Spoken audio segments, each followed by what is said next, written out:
I've got two boys in private school. My partner has a girl in state schools. I have this debate quite a few times. Right. I mean, I wouldn't be able to afford it. Is the truth answer without family help? Just because where I am, I'm not in a struggling position at all. My partner calls me completely middle class, but. What I'm saying is it is a personal choice. I mean, back in my youth, I went to state school. I struggled, so my parents sent me to private school. Yep. And I believe that's the choice they made, and I've made the choice for my kids. So I understand the state school is struggling. I completely get it. I see that with my partner's daughter. She talks about her school. But in terms of penalising parents for taking pressure off the system, I'm not sure that should be the case. How old are the children you have at private school, Vinesh? They're in primary school, but God. It's definitely. I don't think I can afford secondary school private if it were to come in. What will that mean to them? What will it mean to you? I think. I mean, I don't want to take them out of primary school because of their friendships. But for secondary school, then it becomes down to the case of where there's good grammar schools, and that would force me moving to Amersham, and that's a big. Obviously cash commitment to buy a house elsewhere. It's not ideal. So to them, I mean, I don't understand. They don't probably understand the concept of private school at this stage, if I'm honest with you. But come secondary school, you know, it's just the logistics of having to find a good school. And your partner, does she have sympathy for your situation, or does she think she actually quite supportive of this policy? She completely sees it both ways, actually. Okay. She kind of realises the state sector is struggling, and sometimes she does go, well, it is a choice. So I wouldn't say she has sympathy. That might be getting a bit far for me. Okay. But right. she's indifferent, shall we say? Yeah, I've got two kids at public school, one at Rugby, one at Millfield. Right. I'll be taking them both out, and I'm going to take them into an international school in Spain. 40% left. Okay, what ages are your children? One's 12, one's 15. Have you discussed it with them? Yes. What's their reaction? Not happy. But I'm not alone. I've spoken to a number of other parents there who are doing similar things. Not necessarily to the same school that I'm going to send my kids to. No. Some are sending them actually to Dubai, to international schools. And the savings colossal. 40%. I was going to ask, I won't be rude enough to ask actual figures, but percentage-wise, without getting stuck 40%. You'll make a 40%, and the kids will do IBs, international baccalaureates. Yes. Okay. Absolutely right, yeah. And is that what they were doing at Millfield and Rugby? Did they do IBs there? So it makes no difference whatsoever to the children, does it? Not one iota. They'll lose a few friends, but they'll make some more, I'm sure. They'll also be true Europeans, won't they? And just be absolutely bilingual in Spanish, which they possibly are. Gordon, well done. That's interesting, a 40% saving. Well, I will have to reconsider my boys' education. So they're both on scholarships with bursaries. Yeah. I work for the NHS. I work 50 hours a week. My husband also works full-time. Yeah. You know, I pay a high rate of tax, which obviously will drop down if I reduce my hours. He will retire earlier. I will be entitled to child benefit. All these things aren't taken into consideration. When the Labour Party says, look, they've been passing on increase in fees above inflation already, it will be no different. What would you say to these Labour politicians? 20% on directly to us as a family is impossible. I'm already sending my daughter to university in September. I'm paying additional for accommodation. Accommodation fees, yeah. Yeah. We get the minimum amount of maintenance loan because of how much we earn, even though there's no consideration of how much we're paying out on education for our other two children.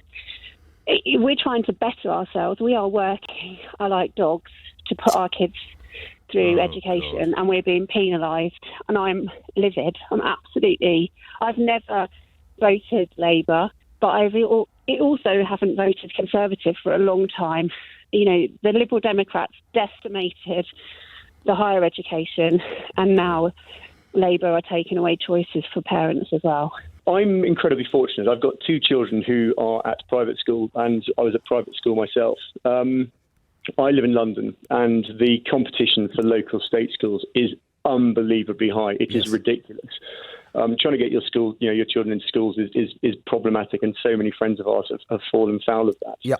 So with considerable help from parents, I've managed to send my children to school. One's at school down in Croydon, one's at school over towards Dulwich. Every year those school fees are going up and up by the region of 9-10%. If Labour come in and say, they're going to put full VAT on it, immediately I'm going to have little option but to take our children out of those schools. And one thing I think no one's really addressing is two kind of key points, Lewis. The first one of these is people who send their children, well, it's probably 3 points, apologies. People who send these children to school are not necessarily made of money. And if Labour think they're going to be damaging the elites, people who send their children to Eton and Harrow, it's not going to touch the sides of them. It's the kind of rest of people who struggle and really make sacrifices on holidays and other things to get their children into these schools to try and give them that help in life. And so many friends of ours are saying, if the VAT goes on, we will be taking our children out of school. But I'm speaking to my local council. I'm struggling to understand where my child would go to school. I understand that. Sam, can I ask, have you discussed with the school itself this idea? So why can't the school just absorb the cost? These are often institutions that make substantial amounts of money. I mean, state schools have had to absorb enormous real terms costs over the years. Surely there must be some fat in private schools to allow them to do the same. So there's a mixed answer I've had. So this has been brought up by every single PTA conversation that I've been to with the schools, and it's some subject that always comes up. And one of the points, Lewis, is that these schools, so my son's school at Whitgift, a third of those people are people from less privileged backgrounds who are there on full or significant bursaries. And if the school wasn't to pass the whole VAT across, those bursaries would finish. And that's a really key point people are just missing. I look at some people who go through that school. They would never, ever have had that opportunity in life. And that could genuinely get taken away from them. So the schools are looking to, so one of the schools my daughter goes to, the school are looking to do a VAT sharing. So I'm expecting bills to go up by at least 8 or 9% on top of an annual 8 or 9% increase. For my son's school, the school is not made of money. And they've had one of their trust schools closed recently. And they are looking to pass on the full 20% VAT cost. That is a massive rise. Now, look, do I disagree with this in principle? No, not necessarily. But for Labour to come in and say we're going to put 20% on straight away. I've just looked up. I'm Wycliffe. I've just looked up. They had an income in 2022 of £15.5 million. I mean, £15.5 million. I mean. I'm sorry. I mean, I hear what you're saying, Sam, and I do understand there will be unintended consequences that could be difficult, particularly for some of the poorest schools. But come on, we're talking about institutions here with huge incomes. Yeah, let me flick this across the other side, if I may. So, 5% of this country's children go to private schools. That's 5% that don't put a burden on the state school. And a lot of these schools have money because they've got historical trust funds set up 200 or 300 years ago. Yeah. So they don't need a tax bump. So they've already got charitable status. They don't need another one in the form of VAT, at least these ones with enormous incomes like Wycliffe. Well, if you're to continue the bursaries, you do. Otherwise, these bursaries would stop, and the school have been really clear on this. And almost sounds like they're trying. Almost like sounds. But I mean, yeah, I understand that, Sam. But they would say that, wouldn't they? I mean, they would, wouldn't they? Well, because they don't want it to happen. They're not saying this to shore up their coffers. One of their schools has recently closed because of financial issues. I mean, it's fact. And the papers yesterday, there's another school in Hampshire, I think, which is closing as well. We will see schools closing. And if we had a state system that was full of spaces, then okay, fine, let's reinvest the money in Lewis. But, the callers who sent their children to Dubai or to Spain, that's just on a different planet to probably 90% of people who send their children to state school. I'm just not in that boat, and it's nothing I consider. I want a good education for my child that's local. I mean, one thing I would say, I think schools have gone over the top for the private sector. The facilities that these schools have is just bemusing. And the number of teachers they have in individual kind of small areas, particularly in the sports, I think is... Well, this is it. I suppose so, but this is what I'm saying. So why not just cut down on some of these costs? I mean, you will know having paid it, right? Exactly what I was saying, which is they've increased their fees enormously over the last 10 to 15 years in real terms. So why not just cut down on some of that? Yeah, but look, there's a wider point here as well. Let's not be a country that strives to get to the bottom of everything. We've had some. But that's a different argument. I mean, that's a different argument. Sorry, forgive me. It is an argument. No, it is an argument. It's a different argument to the one you've been making. It is. Sorry, well, I said there are a few points. But the piece is, we've had some brilliant national institutions. And I was thinking the other day, what are the great British things that we have that we can really market globally? And apart from the arts and films and education, I was really struggling. So many things, this government, unbelievably useless. I'm behind your callers on that. But, education, we are exporting this globally. There is a thirst for it.